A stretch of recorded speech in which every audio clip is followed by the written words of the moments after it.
Okay, so you mentioned a couple terms. I was like Natura Naturalis and like some other things like that. What are these and what do those mean? So, Natura Naturata and Natura Naturans are essentially, I want to say they're more Renaissance philosophical terms.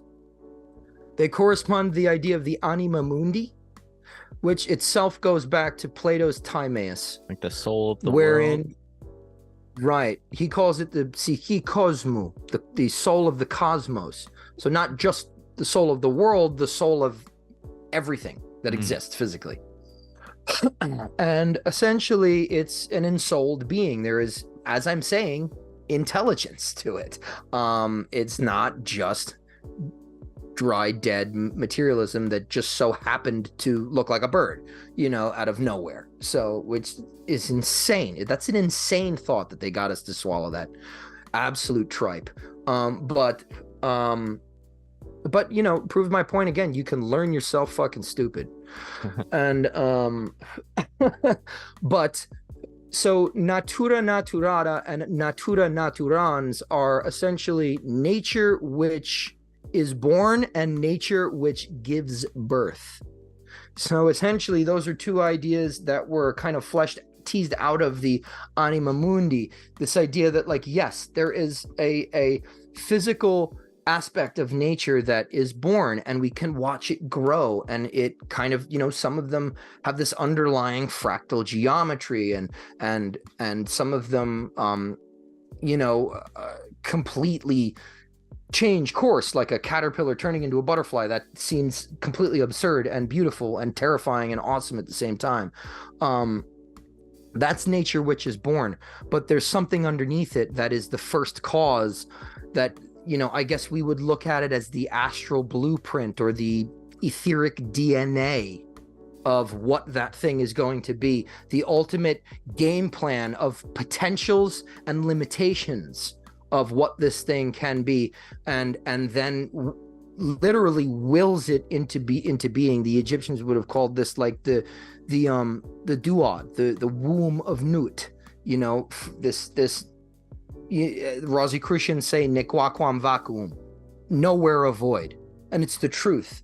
The Egyptians would look up into the night sky and they would see endless darkness punctuated by these beautiful distant lights, and in their, to their minds, within that is the womb of Nut, the duad. Everything that can come into being comes out of there, and this kind of empty plenum of the ether from which all forms essentially have their underlying ground and are sent forth. So that's kind of the difference between Natura Naturata and Natura Naturans. Essentially nature which is born and nature which gives birth.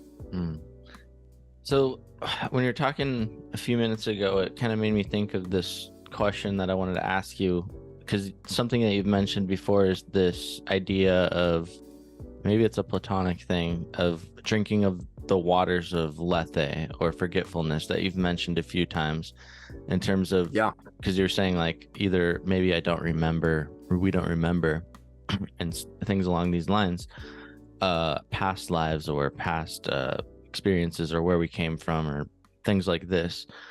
I wonder, do you believe that some souls can come into this world remembering their past lives? Because I have heard, and I've heard people claim that some may be authentic, maybe others bullshit.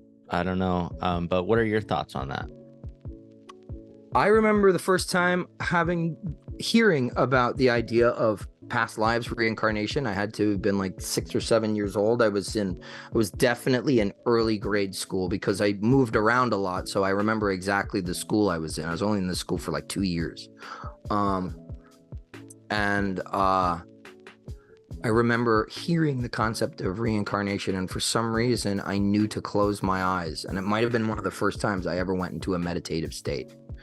And what flashed in a vision before my eyes was a body, like from my point of view, looking down at a crouched body at what looked like, I guess, like prairie, kind of like patchy grass, patchy dirt, and a pair of hands just like turned over like this, and I'm looking at them, and it was jarring because I was like 6 or 7 years old, and I looked down and my hands were black.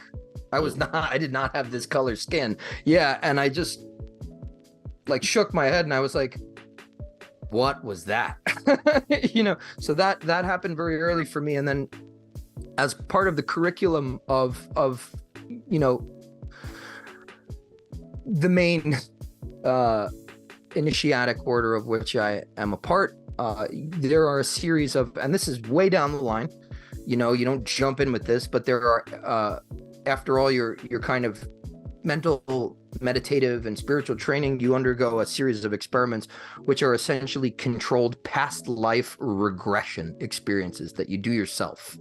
Nobody's leading you, and you only go where you want to go. Because I know people that have done past life regression experiences and have sort of spontaneously relived a very traumatic death.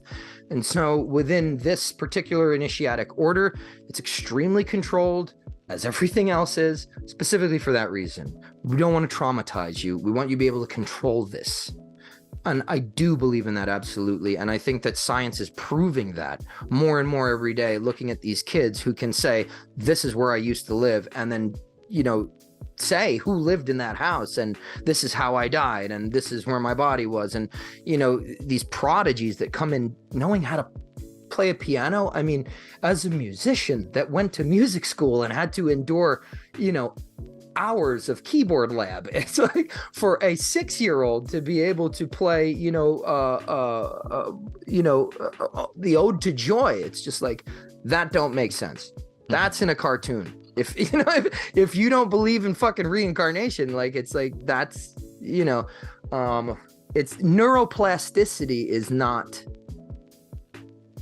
you know, even that tenet of neuroscience is challenged by that particular phenomenon. So the odds are just it doesn't make sense, the probability, the statistics of the situation.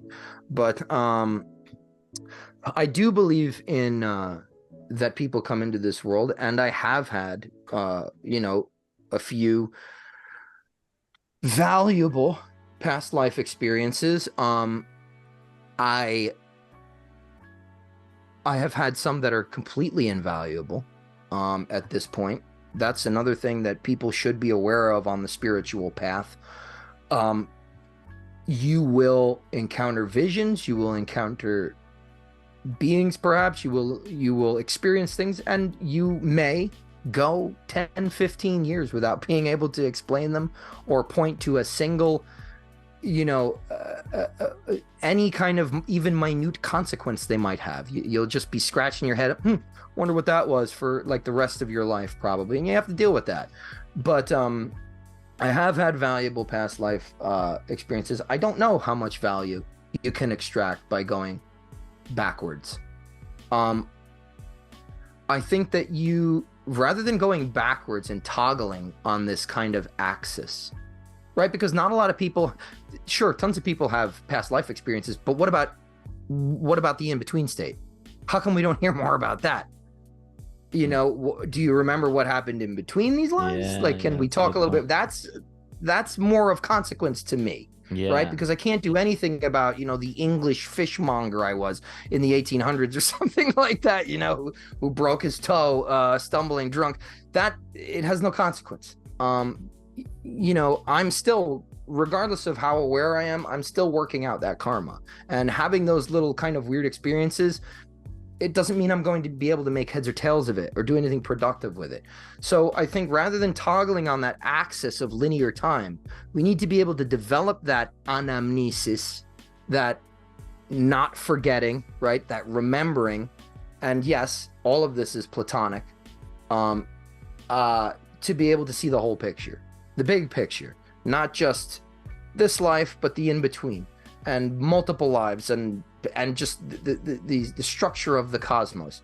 And I do think that in part that is how these adepts of ages past, you know, the the CDs and the the philosophers and the sages who wrote the Vedas, right? I mean, you read those things and it's like unbelievable. The Vedas are incredible. And so how do you know all this stuff? And I think those are people who have attained a species of anamnesis that blows past the whole past life experience thing. They're now like, that is exactly what I'm talking about when I say broaden the perspective. You don't even know, most people aren't even aware of how big the picture gets. Yeah. I remember I have interviewed this woman, Susan Manwich, and she had very compelling insights into her. I mean, she essentially claims to have remembered even incarnating at the moment of her conception and kind of being present at that time. So I always found that very interesting, and she seemed genuine and authentic in the way that she spoke about it. But yeah, I do wonder, I think that's a good point that you bring up in terms of that in-between state, because that is much more of an interesting and lesser talked about situation that I am interested in and curious about in terms of like being prior to incarnation and where one's consciousness resides at that time and place and or space. And so I wonder, have you come across any interesting information on that with any individuals or any individuals you're aware of or things along those lines? I have read a bunch of stuff like Voyages Out of the Body, the holographic universe, that kind of late 80s, early 90s genre of paranormal meets quantum meets new agey type of stuff. And it's a fun read, and it does give you some stuff to think about. But at the end of the day, it's just reading. So other than that, I mean, I could go down a list of people that I've known in my life that have had near-death experiences. My father's actually one of them. But, the interesting thing, in lieu of this information, right, I would recommend, because you can listen to some people's recollection of what happens, and some of it agrees and some of it doesn't with somebody else, and some of it is again maybe half remembered or filtered through the person's ruach, their microcosm. It has to go through this filter of the mundane personality now that they're back in a body and working wherever the hell they're working and dealing with their earthbound issues and stuff like that. There's no guarantee it's going to come through completely clearly. But with all that stuff aside and all those differences, I would recommend everyone go and either buy or, rent from the library or download a PDF of Plato's Republic. And I'm not going to suggest that you read the whole thing. I am going to suggest that, but I'm not going to insist that you do. I'm going to recommend that you turn to book 10 of the Republic and go to the last few final pages. It's just a couple of pages, and it'll say there'll be probably a chapter heading that says the myth of Ur or something to that effect. And essentially it's Plato by way of his chief protagonist Socrates, right? His teacher, who all of his dialogues, like Plato says nothing if he doesn't say it through Socrates in these dialogues. But Socrates kind of elaborates this tale of an ancient soldier. His name is Ur, and he has what is an ancient out-of-body experience. It's an ancient account of an out-of-body experience, and he talks about everything. He talks about dying, and he talks about leaving the spheres of causality, the material universe. He goes to a place called the Ogdoad, the eighth sphere, beyond the 7 planetary bodies, the rungs of the ladder of creation, if you want to look at it that way. And he's now beyond causality in this I hate this word, liminal space. And he's there now, and he the first thing that happens is that he sees all of, I guess now you don't even have to read it because I'm going to go through the whole thing for you, but he meets all these souls that he's known in previous lives, and they all meet each other, and they meet and they embrace and they talk. And then there are some souls that are not present, and there are some souls that are trying to get where they are, but they can't because of the decisions they've made in their lives. And they are dragged down to a realm of punishment. So then they go further, they travel on, and they witness what is essentially the unfathomably huge spindle, which is Plato's analogy for the karmic mechanism of creation, the whirlpool of generation. It's Clotho's spindle, the spindle of necessity, of anagke. Anagke in Greek meant more like binding. Necessity isn't something that you really are gonna get the point of the usage of the word, of that goddess. They're saying anagke because you are bound. This is karma. This is the karmic instrument of the universe. That's his analogy for it. And I'll come back to the use of analogies because that's the whole point I'm trying to make here, but I'll get to the end. He's then bound with a tutelary or guiding spirit, the guide of good counsel, called the daimon, right? And that right, as I've kind of explained on the episodes in my channel, the root of that word means something kind of like a division, suggesting itself to be an intermediary. Like, okay, you can't talk to the absolute, right? Because the absolute, the one in the beyond, it's completely impersonal. But your daimon can communicate with those higher forces, with the higher gods, and so then that's your intermediary. And so they're bound with that sort of spiritual entity, and then bound to the spindle of incarnation, metempsychosis, reincarnation. That's the Greek word for it. And then the last thing that happens before they get sent back for rebirth is they choose their lives. They pick which lives they want to live, and they choose their diamonds too, according to Plato. And then they drink the waters of the river Lethe, and Lethe means forgetfulness. And then they return. And so you have this idea, and then you look at something like the weighing of the heart ceremony in ancient Egypt, right? The dead is now considered the deceased in the underworld, in the duad. They're brought to the halls of Mat, the goddess of truth, whose symbol was a feather. And the deceased, is now called an Osiris. And so he has to, before the weighing of the heart ceremony, where they weigh his heart against the feather of truth on these gigantic scales, he has to go around and make a negative confession, an apophatic confession, which is basically saying to 42 different judges or assessors, I did not do this, I did not do that, I did not do this thing, and then be weighed against the feather of truth. But the thing is, the feather of truth doesn't mean like truth as in have you told the truth. It means more like dharma or Tao. This is the way things are. This is what somebody like Mark Passio would call natural law. That's what that feather stands for. This is what the created is. It is this feather. It is this dynamic equilibrium. It is this natural law. Your heart will tell us, and it will tell you, did you live in accordance with it?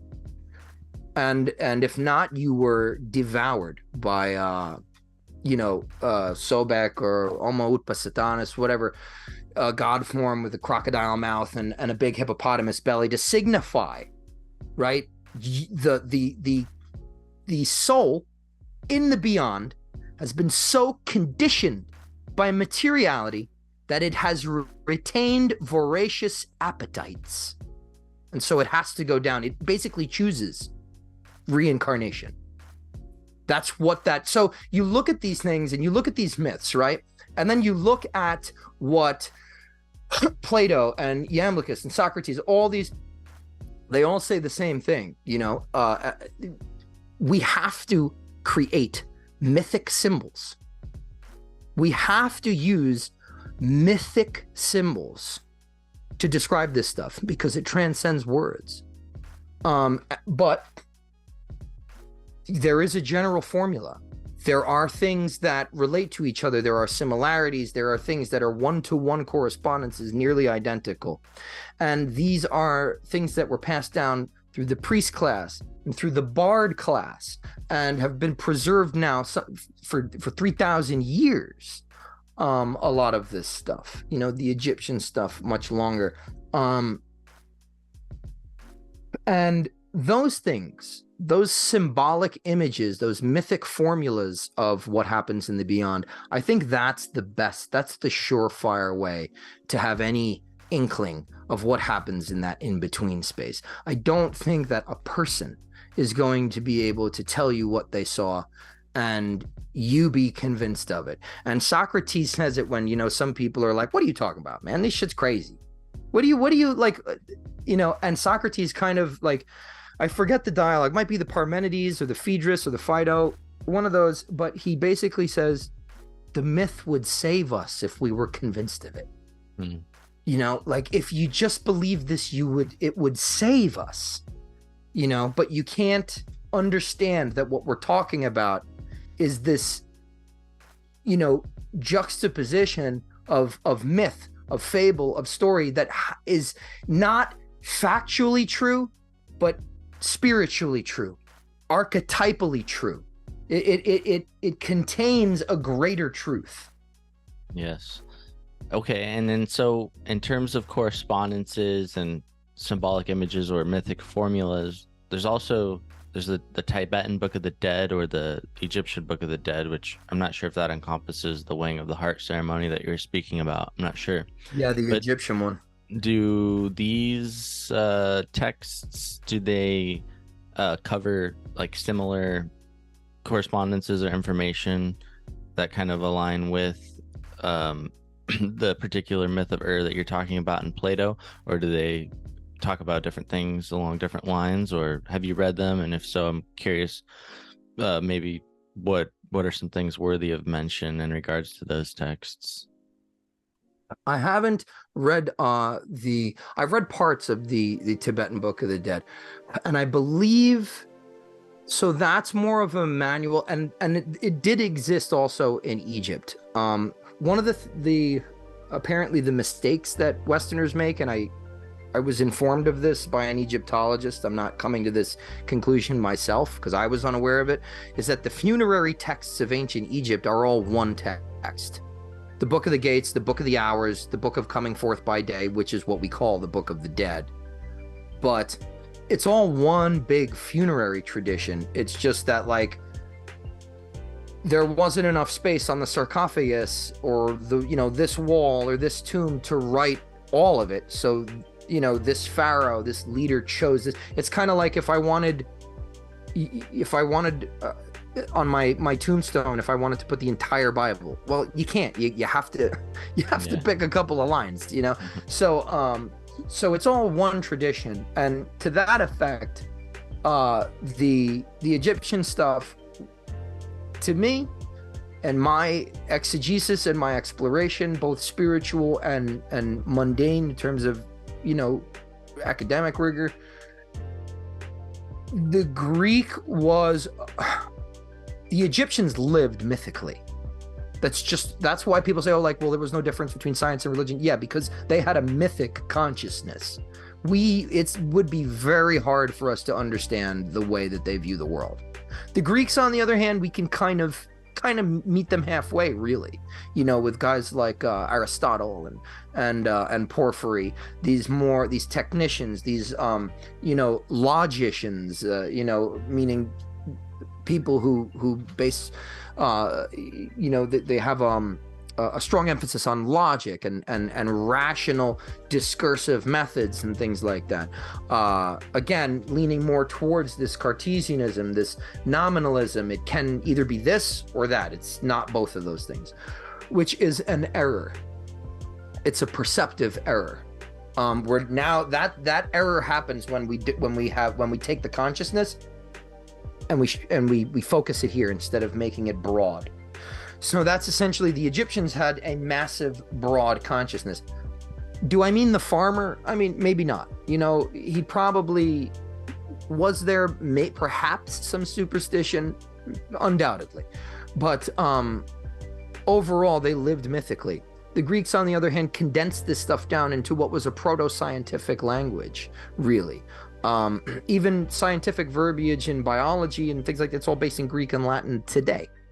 So, you know, really, the roots of the scientific tradition are, at least as we understand it, are in Greek.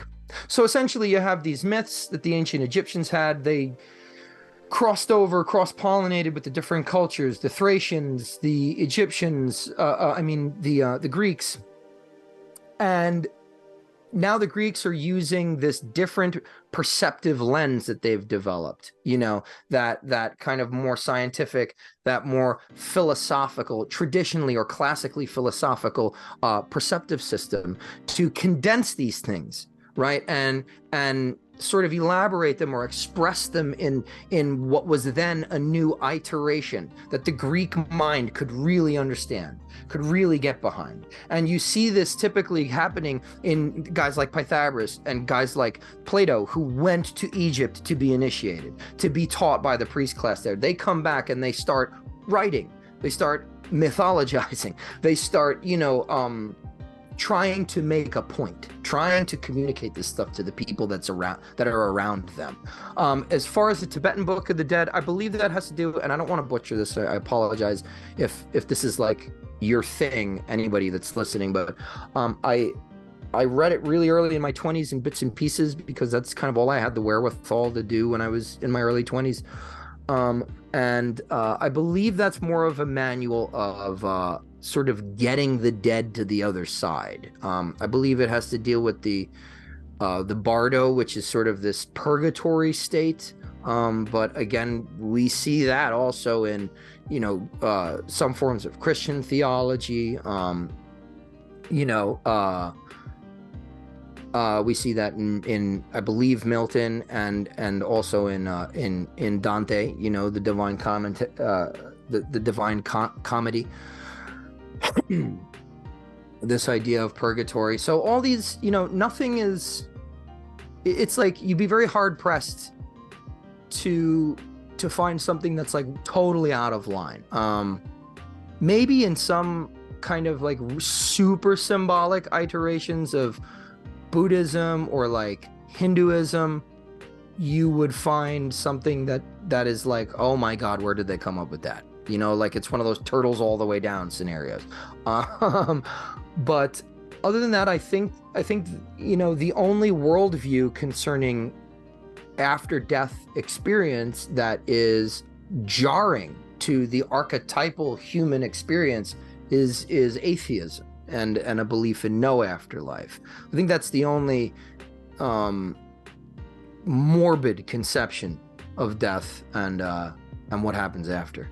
Yeah. Okay, so back to freedom. I wonder about the relationship to self-sovereignty and freedom. And self-sovereignty, I guess, yeah, like what would you describe?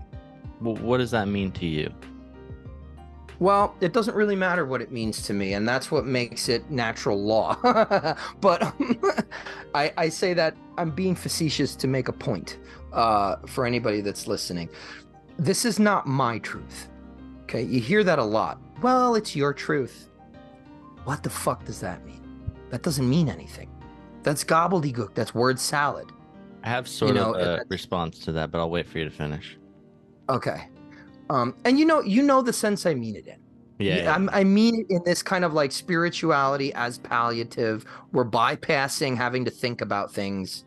You know, that's the sense I mean it in, right? Everybody has a subjective component to their experience. But the thing is, how do you arbitrate? What do you, this actually is something that Plato touches on in first, they say Alcibiades. That's not how you pronounce it in Greek. I think it's Alcibiades is the Greek pronunciation. But in that dialogue, Plato, or a Platonic student who was very worthy, wrote about this idea that like we cannot continually be so imprecise with our meanings. At a certain point, we have to be more completely concrete and objective. If we are to have a conversation of any consequence or any productivity, we must first endeavor a definition of terms, so that when I say a word, you're thinking of the idea that's attached to that word that's also in my head.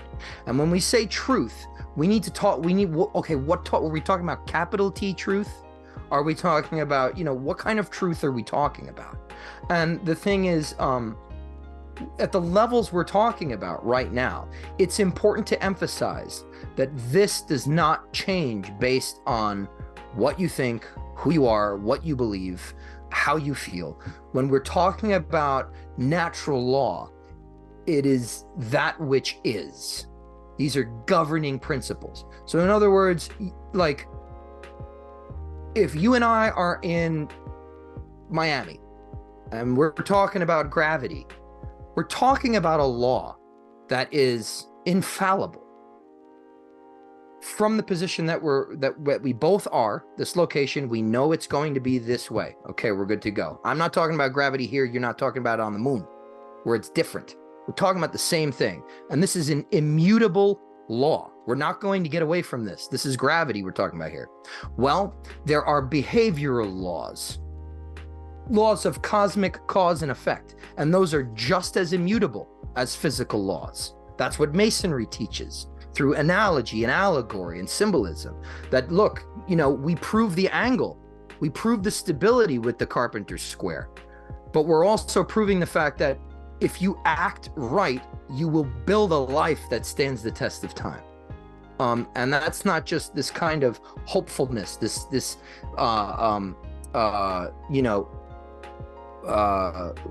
overly positive attitude. That is cause and effect, natural law, behavioral consequence. But nobody's saying you're not going to suffer, but you know that you're building on a good foundation when you act in these ways. And it's because the universe shows us that when we don't act that way, the door hits you in the ass either now or next Wednesday, but it always hits you in the ass one way or another. So I mean, that right there in a nutshell is self-sovereignty. But Plato really, really developed it. I'm not like, and it's weird because I'm always going back to him, and it feels like I'm like Plato's super fan. There's a lot of shit that he said that I kind of don't agree with, or, I think was some of it was like, basically a lot of his dialogues were kind of predicated on these spurious terms, but the whole thing is that he wasn't arguing from a logical basis. These were mystical documents. He was trying to get to the fucking point. Didn't matter if this didn't make sense to you now, 2,500 years later. But you have to go back to him because it happened before everything. It was before Christianity. It like, so people point to like, oh no, that's Christian moralizing. Yeah, but what about Plato? This was hundreds of years before Christ, and he was saying the same thing. So what do we do about that problem? So that's why I always go back to Plato. He's the oldest and most intact version that we have of this stuff. And he essentially, at least according to our historic record, he creates the first philosophy of ethics in the West. And arete and eudaimonia, excellence and well-being. And that's what it's all about. And the paideia, the education of the soul, right? Not just the education of the man, but the education of the soul, consists in contemplating and coming to understand what he called the capital G good. The capital G good was the closest conception he could come to like a substantive ground from which all of creation manifested. And so that's not good in terms of like, oh, he pets cats and kisses babies, but more like agathon, meaning beneficial, right? Like we say, you know, it's good, not only good, it's good for you. You know, it's more like a beneficial kind of connotation. But since the world is ordered, and since there is beauty and harmony and proportion, since there is that stuff, we can safely assume that the ground from which reality comes forth is ultimately ordered, beautiful, harmonious to one degree or another, and that the shortcomings of all these things, the death, the decay, the dissolution, are products of materiality, not necessarily of the divine, but of our sort of distal proximity to that goodness. We're in the earthly domain, we are far away from the gardens of the happy. You know, like we're just far away from the absolute in terms of, you know, dense emanation. So all the bad stuff is a product of us being far away from the good. But the good is still here because we came out of it. It's just very convoluted and it's subject to decay. And we perceive decay as an evil, as bad, right? We don't think death is good from our perception here on Earth. I mean, in some cases, I guess, but so he basically says if we contemplate that capital G good, that ground of being that generated order, you know, harmony, beauty, if health, if we contemplate that, we will understand its virtues. We will be able to see those things, those patterns peeking out to us, you know, sort of blinking, alerting us to their presence underlying in the world. And then we will know, because before we didn't know. We acted from a place of ignorance. But now that we know, you know, it's absolute madness. It's nearly impossible to unknow something once you know it, unsee something once you see it. And once you begin to see and know the good, it's going to inform your behavior. And that's going to lead to, virtue or excellence. You will know. You remove all the gray area. I know what to do in this situation. I'm not going to sit here and bite my nails and say, well, this would be really good for me and this is really inconvenient. No, you know what the answer is. Do it. And you do it. I mean, that's the basis of Stoicism, came out of this, exactly this philosophy of Platonism. This philosophy of ethics was the ground of Stoicism. They just said they were agnostic about all the other stuff. I don't really care about if there are gods, if there are, great, if there aren't, whatever, I'll be dead. But essentially, you know, it's in acting in accordance with the natural principles around us, which kind of hint at the principles which are inherent to the good that this came from, or at least the good that is in it, even if there is bad. So that's essentially what that is, self-sovereignty, walking that line, walking excellence, walking that pattern of the good, coming to educate your soul in terms of like, what is the good? What does the good prefer? What does it generate? And learning to generate those things yourself, no matter how you feel, just do it. And ordering your life based on that principle. That is essentially self-sovereignty, and that abounds in Hermetism and Hermeticism, right? Because the Hermetist is always trying to, quote, read the book of nature. You know, we're always trying to look at nature as our guide, as our teacher, for how we should live, what is good. And the final piece here is that, for me, initiation in a true Hermetic ultimately theurgic current is what catalyzed all these realizations and changes for me. And I think that is the way that other people, I think, eventually are going to have to go, because it expedites karma. If we want to do this shit quick, you get on the path of initiation, but you don't do it, you don't just jump on like very lighthearted or without thinking about it deeply and making sure that it's your life path. But to me, I see it happening more and more and more. And there's all these different species of initiations happening outside of orders and just in the public sphere. But in the initiation of the Hermetic Order of the Golden Dawn, just on a final note, you undergo the alchemical outer order, which is a salve et coagula. You are osirified, taken apart. You examine the constituent elements of your psyche, put them back together under the auspices of spirit, and you undergo these spiritual and visualization exercises, which are tantamount to energy work, that quote unquote rectify your sphere of sensation, which make the little microcosm, the little universe in your little aura, who you are, more like the macrocosm out there, more like you become ordered in accordance to natural patterns. Yeah, and I'm just bouncing back on that note of the truth, my truth thing, just to address it. I agree with you, and I understand where you're coming from, and what you mean by that. But I know that there's probably people listening that maybe will just have their little thoughts, and so I can get where maybe I can see some people saying, like, if we're two individuals experiencing and describing our own particular perceptions of a particular truth from our particular vantage points, we can arrive at different ways in which we experience that thing, and maybe that's, some people can call that their truth because they're looking at a particular thing from a certain angle, and it may appear differently or they may experience it differently. But yeah, I guess that may be one's gnosis, but I think you're right, that's not necessarily one's truth, that's one's experience of the truth. So I just wanted to kind of describe that. Yeah.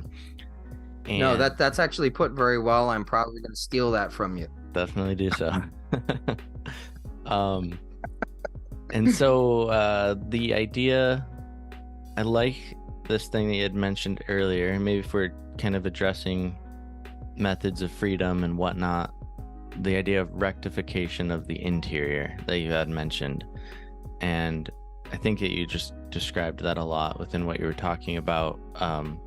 Perhaps the generation of the good in particular, with an initiatic route to sort of expedite your karma and whatnot. Are there any other methods or things that you would speak to in regards to how to maybe a methodology or something along the lines of expanding and facilitating one's individual freedom, and maybe encouraging and exemplifying that for others? Right. Well, yeah. So going back to what you were saying about, I'm not trying to beat a dead horse, but it kind of ties in. Going back to what you said about, an individual's experience of the truth, that interior rectification, the more it's done, the more you are able to perceive the underlying truth. No human being really perceives the truth completely naked, right? That's to see Isis without her veil. That doesn't happen here. And that's one of the reasons we have recourse to mythology and mythic images, because we can't actually say the truth as it is. But the more you undergo this interior rectification, the more the truth becomes apparent to you. And so therefore I would challenge not you, but the people listening that maybe balked a little bit, maybe kind of bristled against what I had said. What biases, what, interpretational or perceptual fallacies are you operating under that are inhibiting you from seeing the truth more clearly, more delineated? Now, the whole thing is, we go back to the beginning argument. If you don't know, if you're not aware what the truth is, how can you see it? Or more to the point, more apropos, what again, First Alcibiades kind of explores is, what if you think you know the truth? Well, then you can't learn the truth, because you can't learn something you think you already know. So that's that. And that is why, like, when people go into initiatic orders and project onto them what this experience should be, this, if I'm going to join an esoteric order, it's got to have this, it's got to do that, they've got to like these people, they've got to work out of these books. Okay, so now you're not open. The truth will not reveal itself to you, because you already think you know what the truth is, and you're engaged in this like going on a roller coaster. It's an experience I want to have. This is fucking cosplay at that point.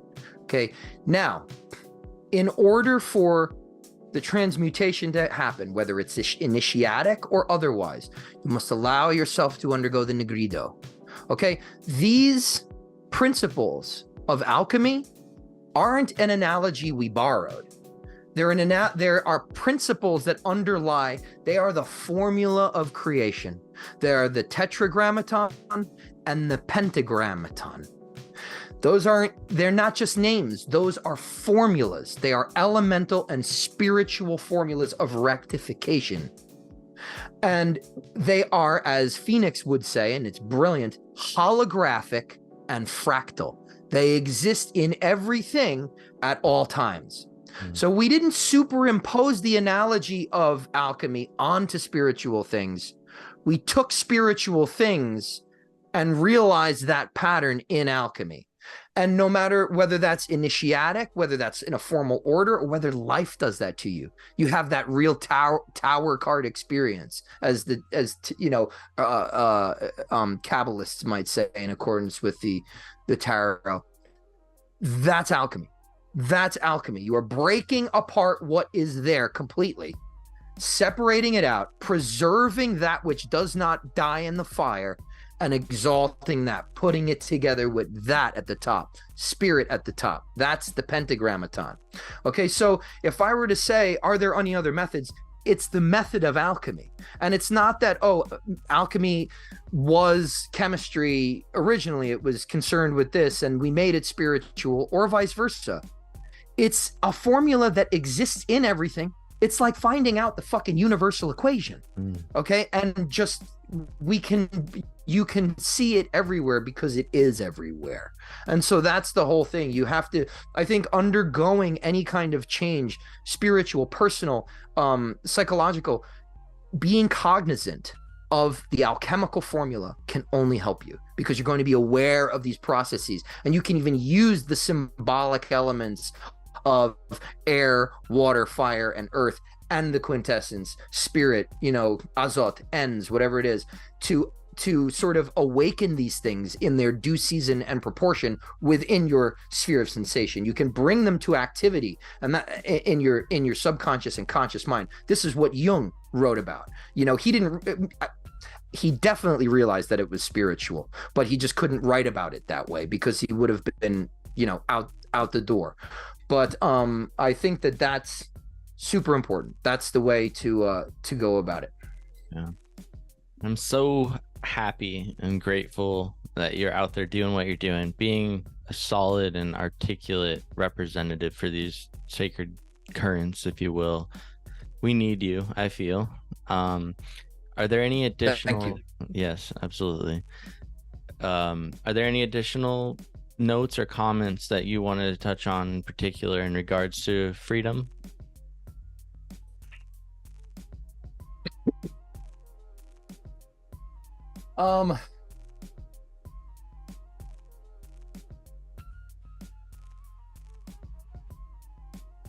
I think,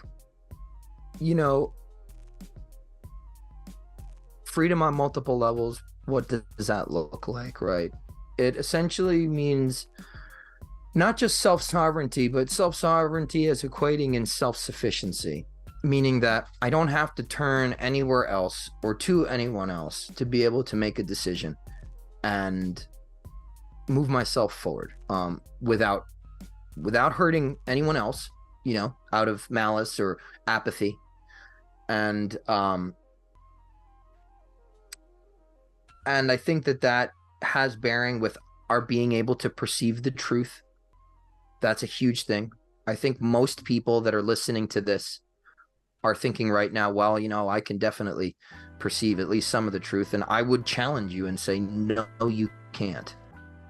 I'm not, just take that for what it's worth.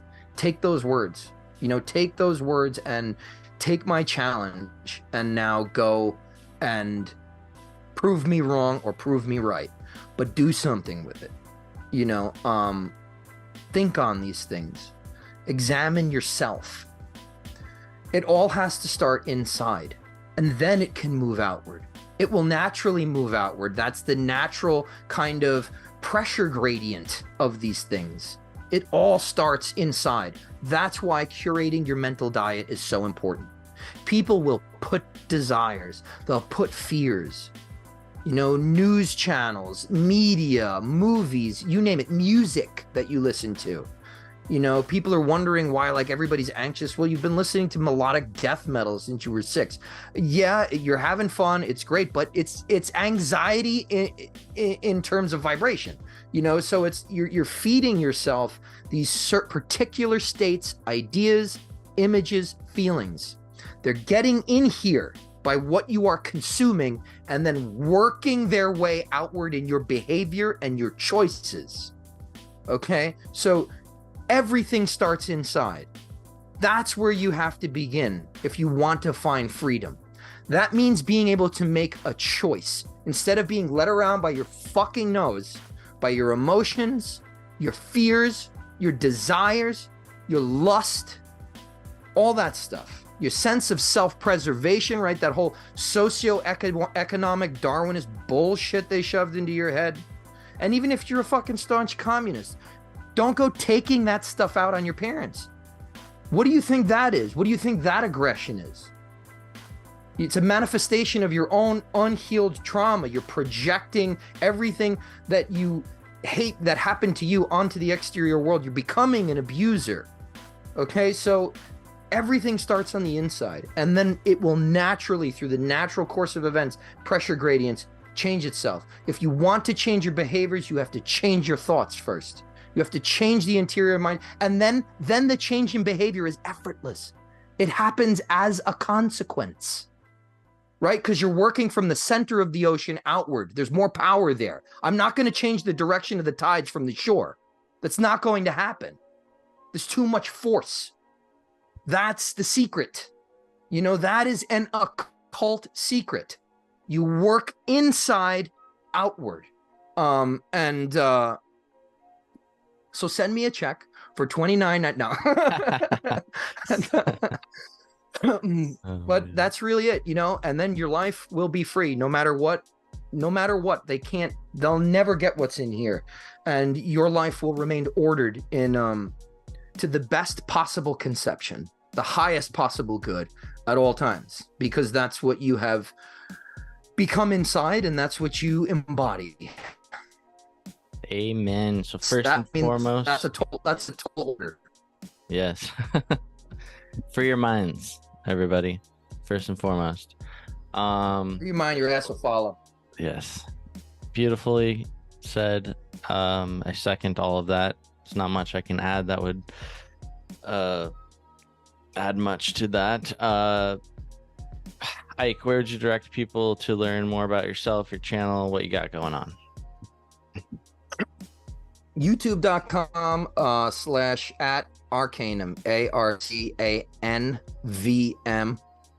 All my other stuff, my Patreon is all linked in the comments section and on my sort of home page, my channel page there. For the cost of a cup of coffee a month, or 2 cups right now, because we've got this podcast, you can support us in what we do. Cup. And we're not getting rich, we're not driving fancy cars. We're just trying to keep I'm trying to keep doing this because I have real world responsibilities. I'm not an influencer yet. Maybe you should start shaking your booty on Instagram. Oh, just kidding. No, nobody want to see that. Somebody somewhere in the far reaches of the universe might, but yeah. So for me, what about you, man? Philosophical Minds podcast. Find it on all the major RSS feeds, the Spotify, the iTunes, all that good stuff. And if you're listening to this on the future, if this is a public release episode on the RSS feed of the Aetherica podcast, please consider coming and joining the Aetherica Patreon at patreon.com/Aetherica, and that would be great. It would mean a lot. If not, maybe just tell your friends, share this episode, whatever, all appreciated.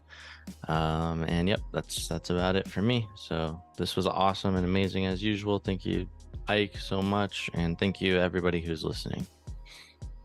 Yeah, thank you, Sky, man. And yeah, thanks to whoever listens to me rant for hours. I appreciate it. I do. Indeed. All right.